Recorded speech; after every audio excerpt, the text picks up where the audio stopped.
Okay, here we are, part 3, on a different planet now. We have Pathfinding to talk about.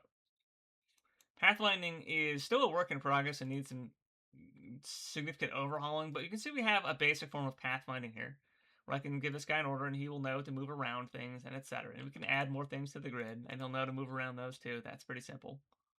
We could even remove things. He knows that this space is now free. There is diagonal movement in addition to horizontal and vertical movement, and the diagonal movement really helps out a lot, frankly. But yeah, it's pretty simple stuff, nothing too crazy, but definitely very useful. But we also have the terrain types. There's certain types of terrain you just can't cross over. For instance, these cliffs here. This guy knows he has to walk around these cliffs, but he can take, what is this, the fourth steepest angle and go up the ramp that way. So there's a terrain tolerance he has. There's also other unit types, though. We have the brief demonstration with the jet laborer we did previously. Jet laborer is a great example of how pathfinding is quite diverse. Now, the jet laborer will just fly over most things. Most buildings are not really a concern for him. He can just go past them. He doesn't care.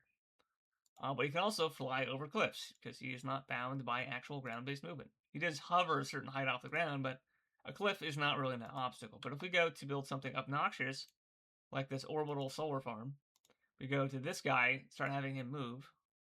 Yeah, we start seeing that his orbital solar farm gets in the way of his pathfinding. So he has to manage things that are at his height.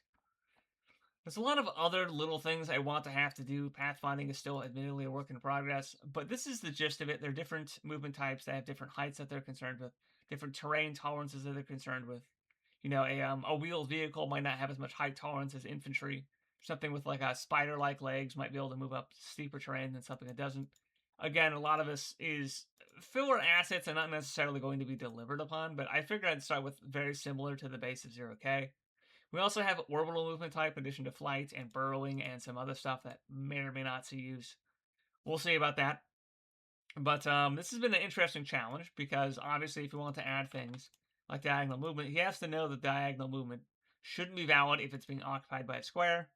And also, we want certain things to cancel out pieces of terrain like these little pieces of stuff that are blocking things. We'll probably have to do some work to also add a building grid that has a certain amount of height tolerance based on the same tech. I don't know. We'll see about that exactly. Um, but that is it for now. This is a relatively brief video just talking about one of these technical details. We'll move on to the next one.